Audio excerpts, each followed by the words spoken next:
Écoutez, bonjour à tous. Je remercie tout d'abord les laboratoires Menarini de m'avoir associé au 23e congrès maghrébin de cardiologie pour parler d'un sujet toujours d'actualité, qui est le sujet de l'hypertension artérielle, et en particulier dans un domaine qui nous intéresse particulièrement, qui est la cardioprotection. Alors en effet, au-delà du contrôle tensionnel, vers un nouveau défi de la cardioprotection, vous le savez, l'hypertension artérielle, c'est le facteur de risque le plus fréquent au monde.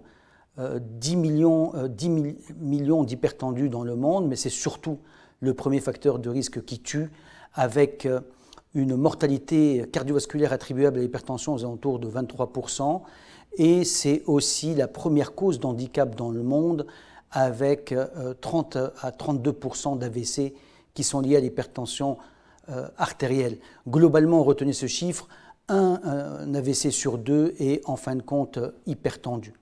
Et puis, on le sait, cette relation linéaire qui existe entre le niveau de pression artérielle systolique et diastolique avec ses complications cardiovasculaires.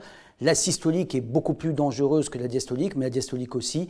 Et puis, vous voyez, on peut avoir une courbe en J. Si la diastolique baisse trop, le risque cardiovasculaire augmente, et notamment le risque d'infarctus du myocarde. Globalement, on retient 12 complications cardiovasculaires qui sont liées directement à l'hypertension artérielle, à peu près 40% d'augmentation du risque de maladie coronaire stable, 30% de risque d'infarctus du myocarde et 50% d'augmentation du risque d'AVC hémorragique. Voilà les chiffres de ces complications. L'hypertension artérielle, pour corriger ces complications cardiovasculaires, c'est relativement simple, il suffit de baisser la pression artérielle, et la cardioprotection est avant tout pression dépendante, mais il y a une part de cardioprotection qui est pression indépendante, et j'y reviendrai. Mais chaque millimètre de mercure compte, et la méta-analyse de Zanchetti nous l'a montré. Pour 10 mm de baisse de la pression systolique, vous réduisez l'insuffisance cardiaque de 46%, de 37% le risque d'AVC, l'infarctus de 22% et la mortalité de toute cause de 20%, et c'est la même chose pour 5 mm de baisse de la pression diastolique. Et c'est ce qui a poussé les investigateurs de l'étude SPRINT à aller encore plus loin, de baisser de 136 mm de mercure l'objectif tensionnel à 121 mm de mercure en rajoutant un médicament, 2,8 médicaments en moyenne. Et vous connaissez tous les résultats de l'étude SPRINT. C'est encore plus de réduction de la mortalité cardiovasculaire de 43%, de l'insuffisance cardiaque de 38%. Et bien évidemment, les recommandations de la Société européenne ont très vite suivi ces nouvelles données de la littérature, avec un objectif tensionnel qui est passé de 140 mm de mercure à 130 mm de mercure sans dépasser 120 mm de mercure, et globalement pour la diastolique entre 70 et 79 mm de mercure. Et en plus, bien évidemment, vous savez qu'il faut intégrer, pour une cardioprotection optimale et une néphroprotection optimale, intégrer dans nos données un médicament qui est capable de couvrir les 24 heures, qui est capable de respecter la variation nictémérale et qui est capable de respecter certaines variations de la pression artérielle, notamment variation visite to visite et la variation jour-nuit. Les recommandations de la Société européenne de cardiologie recommandent de pouvoir utiliser l'une des 5 classes thérapeutiques que vous connaissez, les IEC, les ARA2, les bêta-bloquants, les inhibiteurs calciques et les diurétiques thiazidiques ou apparentés. Bien évidemment, c'est la combinaison de ces molécules qu'il va falloir utiliser, et la combinaison préférée, c'est celle combinant un bloqueur du système rénine-angiotensin, un IEC ou un ARA2, avec soit un inhibiteur calcique, soit un diurétique, comme vous le souhaitez, en absence bien évidemment d'indications spécifiques. Alors on le voit bien, au cœur de cette prescription, il y a un bloqueur du système rénine-angiotensin, et on connaît tous le rôle délétère de l'angiotensine 2 sur les différents organes nobles, sur le pancréas, sur les vaisseaux, sur le rein, sur le cœur. Et cette angiotensine 2, aujourd'hui, on est capable de le bloquer, soit par des IEC, soit des ARA2. Et vous savez que cette angiotensine 2 va agir sur l'activité du système sympathique, va agir sur la réabsorption tubulaire au niveau du sodium et du potassium, et donc une retention hydrosodée, sur la vasoconstriction, va agir sur la sécrétion d'ADH, et ceci va donner une retention hydrosodée, une augmentation de la volémie, une augmentation de la perfusion de l'appareil juxtaglomérulaire. Et bien évidemment, les IEC, entre autres, sont des molécules particulièrement efficaces. Et puis, à côté de ça, cette enzyme de conversion va dégrader la bradykinin de la bradykinin active en un peptide inactif. Or, la bradykinin joue un rôle majeur dans la synthèse de monoxyde d'azote, dans la vasodilatation, dans la relaxation musculaire. Et donc, en donnant un IEC, on bloque la dégradation de la bradykinin et c'est un bénéfice supplémentaire à cette grande famille de médicaments. Alors, bloquer le système rénine-angiotensine, je crois que c'est clair, c'est indispensable aujourd'hui pour une cardioprotection optimale. Le débat classique, fallait-il le bloquer avec un IEC ou un ARA2 ? Vous savez que c'est un débat maintenant qui n'est plus vraiment d'actualité, car on le sait, avec les IEC, on bloque l'enzyme de conversion, donc on favorise la persistance de la bradykinin active, comme je l'ai dit, on empêche la synthèse d'angiotensine 2, et avec les ARA2, on va bloquer l'angiotensine 2 au niveau de son récepteur AT1, mais bien évidemment, on laisse fonctionner la bradykinin. Et donc, globalement, les méta-analyses, et notamment la méta-analyse de Bangalore, l'a montré, il n'y a pas de différence en matière de cardioprotection, ni en matière de néphroprotection, en termes de mortalité cardiovasculaire, en termes d'infarctus, en termes d'AVC, en termes d'évolution vers l'insuffisance rénale terminale.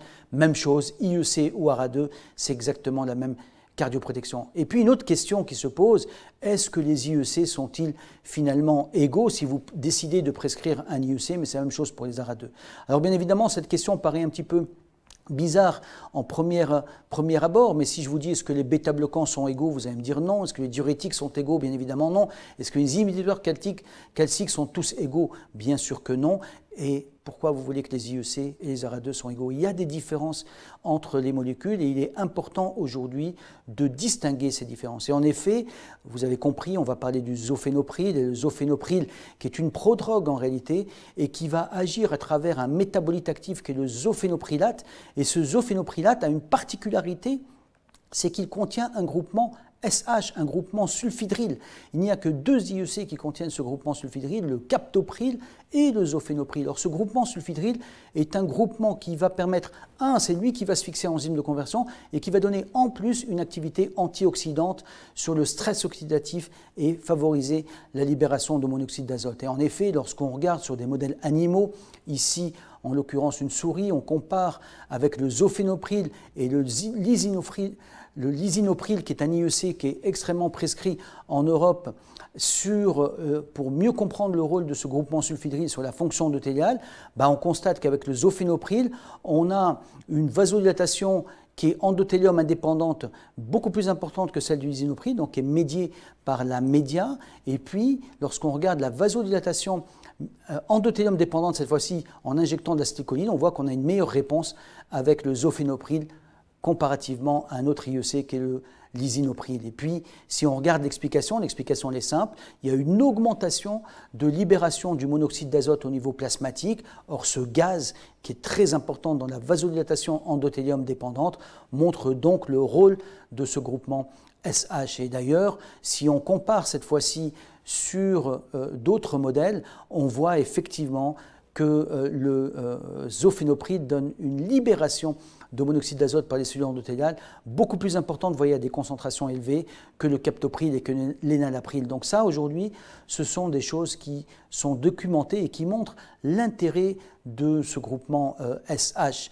Une autre façon de le montrer, et cette fois-ci c'est sur un modèle humain, des patients hypertendus et qui sont traités, et on voit que ces patients, après 12 semaines, ceux qui étaient sous zofénopril avaient un taux de LDL oxydé qui était beaucoup plus bas que ceux qui étaient sous enalapril ou qui étaient sans aucun traitement. Et donc, une action antioxydante, amélioration de la fonction endothéliale, une amélioration du stress oxydatif systémique, et c'est grâce à ça, justement, que le monoxyde d'azote est préservé avec toujours une meilleure efficacité que d'autres IEC, comme ici l'enalapril dans cette étude-là.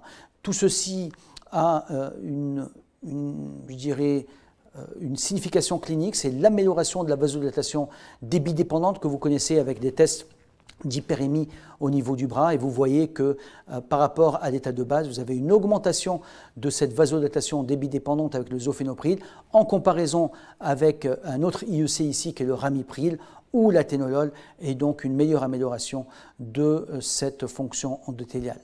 Deuxième propriété pharmacologique de cet IEC, c'est la lipophilie. Alors, la lipophilie, comme on peut le voir sur le tableau en comparaison de ces IEC qui sont mentionnés, le zofénopril est beaucoup plus lipophile que le captopril, que les autres IEC, et cette lipophilie va avoir je dirais, deux impacts majeurs. La première chose, c'est qu'elle est capable d'avoir une pénétration tissulaire et donc d'aller bloquer l'enzyme de conversion dans des endroits là où elle n'est pas dans le sang. Et vous savez qu'il y a l'enzyme de conversion plasmatique, mais il y a une enzyme de conversion tissulaire dans différents organes, et entre autres au niveau cardiaque. Et vous voyez très bien ici en rouge, vous avez une augmentation de l'inhibition in vitro de l'enzyme cardiaque, donc de l'enzyme de conversion cardiaque, à des concentrations avec le zofénoprilate, qui est beaucoup plus importante qu'avec les autres IEC, que ce soit l'enalapril, le ramipril, et qu'il faut des concentrations plus importantes de ces médicaments-là pour pouvoir avoir la même inhibition au niveau cardiaque. Mais cette lipophilie va avoir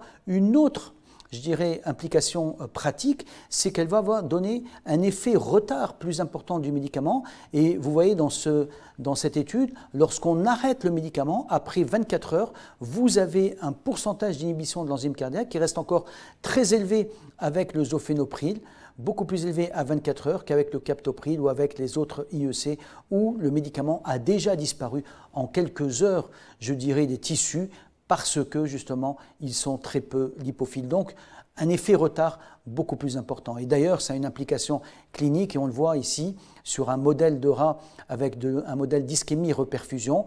On voit que dans le groupe contrôle, on a une élévation de la PTDVG, c'est tout à fait normal après de l'ischémie, mais sous zofénopril, on a très peu d'élévation de la pression télédiastolique du ventricule gauche, donc des pressions de remplissage. Par contre, avec le captopril, vous voyez, la pression de remplissage continue à s'élever, ça peut avoir des implications notamment au niveau de la cardiopathie ischémique. Bien évidemment, comme tout IEC, le zofénopril a une action antihypertensive, relativement puissante, et dans cette étude, ça a été comparé à l'irbesartan, et vous connaissez l'irbesartan comme un des chefs de file des ARA2 dans l'action antihypertensive et particulièrement puissante. Zofénopril versus irbesartan, les deux sont combinés à l'hydrochlorothiazide car c'est un échec de monothérapie. 462 patients qui sont randomisés et vous voyez, même réponse antihypertensive, zofénopril et irbesartan sur la pression au cabinet, sur la pression des 24 heures, avec une efficacité antihypertensive qu'on peut obtenir, vous voyez, en 12 semaines, et même chose au niveau de la pression systolique et de la pression diastolique. Et puis si on prend des patients diabétiques ou non diabétiques qui ne sont pas contrôlés par une monothérapie, qui sont traités par la combinaison du zofénopril avec un hydrochlorothiazide ou de l'irbesartan avec un hydrochlorothiazide, vous voyez un respect de la variation nictémérale de la pression artérielle. Et puis surtout, quelque chose de très important, c'est l'index, le Smoothness Index, qui est un témoin très intéressant du contrôle de l'hypertension artérielle nocturne. Et on a exactement la même efficacité sur la pression diurne et la pression nocturne du zofénopril et de l'irbesartan.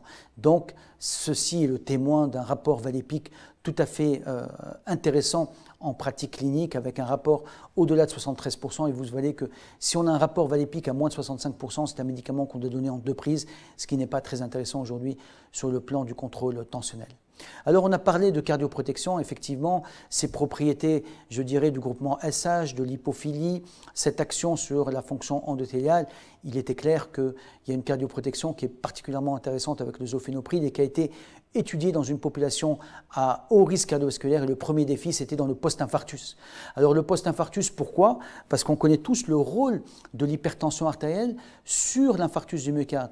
À travers le système rénine-angiotensine, à travers l'hyperactivité sympathique ou le sympathetic overdrive, vous avez une dysfonction endothéliale qui est le premier précurseur de l'athérosclérose, vous avez une augmentation du stress vasculaire et donc du spasme, de la rupture de plaque, de l'athérosclérose, ça fait le lit de l'infarctus du myocarde. Et donc donner un IEC, c'est parfaitement logique. La deuxième chose, c'est que l'hypertension artérielle, c'est le deuxième facteur de risque en matière d'hypertension artérielle. Ça avait été montré par InterHeart et par Salim Youssouf dans cette belle étude qui a regroupé les 5 continents. Mais nous-mêmes, dans FAST-MI, on avait montré que le premier facteur de risque en Tunisie dans l'infarctus du myocarde, c'est le tabac, mais le deuxième facteur de risque, pratiquement 40% des patients ont au moins de l'hypertension artérielle. Et vous voyez que dans Nature HTN, même chose, lorsqu'on regarde les hommes hypertendus, vous voyez qu'il y en a un Tunisien sur 4 qui va avoir une maladie coronaire. et il y aura 12% des femmes hypertendues qui auront aussi une maladie coronaire. Donc c'est un profil particulièrement intéressant.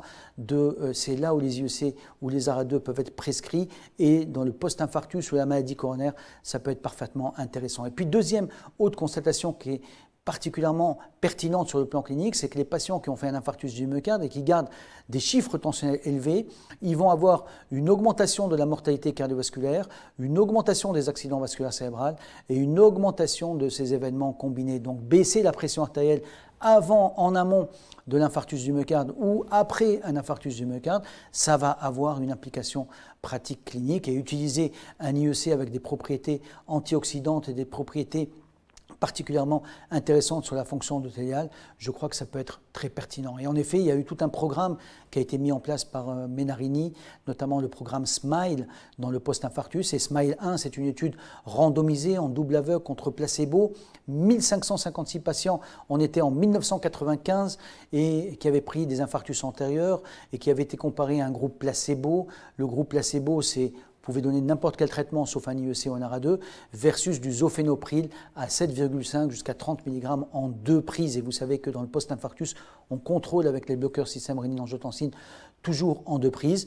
Le résultat était clair, le zofénopril faisait mieux que le placebo sur les événements combinés insuffisance cardiaque sévère, décès, avec aussi une diminution de la mortalité par rapport à un placebo à 1 an. Vous allez me dire oui, mais par rapport à un placebo, c'est tout à fait normal.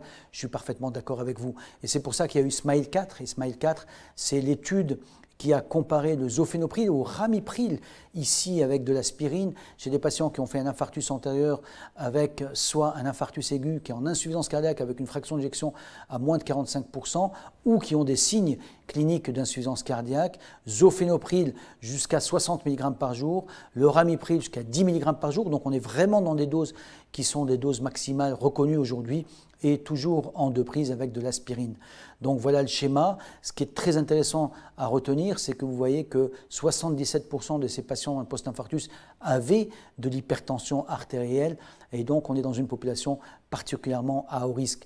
Le résultat, il est suivant, c'est qu'à 1 an, réduction significative du critère primaire, à savoir de l'insuffisance cardiaque, hospitalisation pour cause cardiovasculaire et décès, de 30% avec le zofénopril 60 mg versus le ramipril 10 mg, et de l'hospitalisation pour cause cardiovasculaire, réduction de 35%.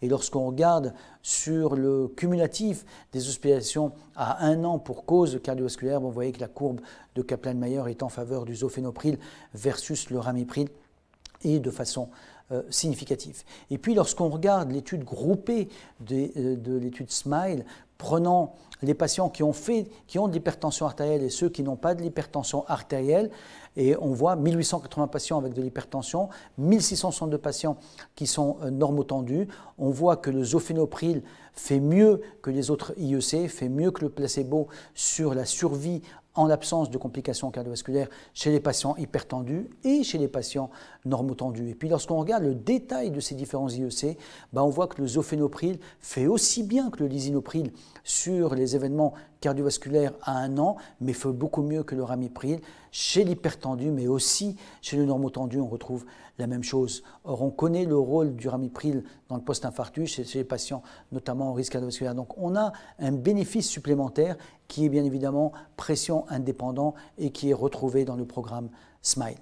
Deuxième défi en cardioprotection, c'est la cardioprotection en oncologie. Alors on connaît, c'est une nouvelle spécialité, c'est ce qu'on appelle aujourd'hui la cardio-oncologie. On connaît tous le rôle délétère de certaines, combinaisons de chimiothérapie comme les anthracyclines ou les dérivés d'anthracycline qui sont reconnus.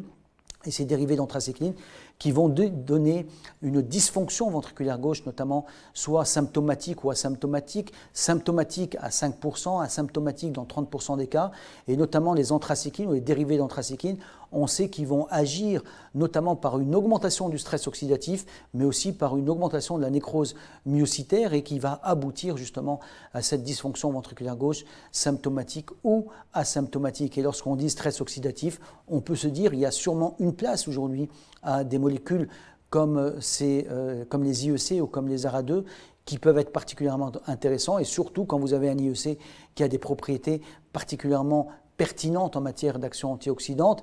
On sait qu'il y a certains facteurs de risque qui vont favoriser cette chimiotoxicité, comme la dose cumulative, la femme, l'âge de plus de 65 ans, mais aussi comme comorbidité l'hypertension artérielle. Et donc c'est particulièrement intéressant de traiter ça. Et on sait qu'en prévention, vous voyez, pour les anthracyclines, il est recommandé de prescrire un IEC ou un ARA2, un bêta-bloquant, une statine.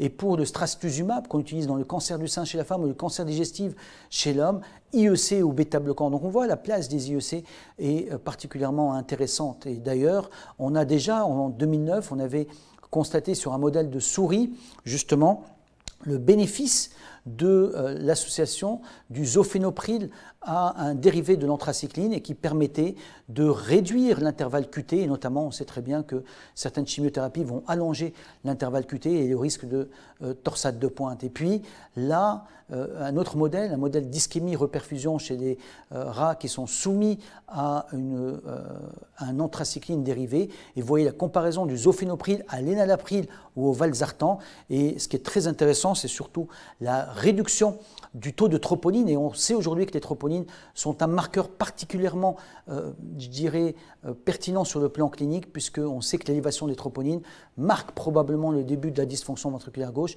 et on voit que dans cette étude, vous avez une réduction du taux de troponine avec le zofénopril en comparaison avec les autres bloqueurs. Et puis surtout, sur le score histopathologique, vous avez aussi moins de lésions histopathologiques avec le zofénopril comparativement à l'énalapril, comparativement au valsartan dans la protection par chimiothérapie. Les conclusions des auteurs sont claires. Le zofénopril semble être plus efficace que l'énalapril et le valsartan dans la protection contre l'ischémie-reperfusion chez des animaux qui sont bien évidemment soumis à des dérivés de l'anthracycline. Donc voilà mes conclusions. Je crois qu'aujourd'hui, les bloqueurs du système rénine-angiotensine ont une place très importante dans la cardioprotection, dans la néphroprotection.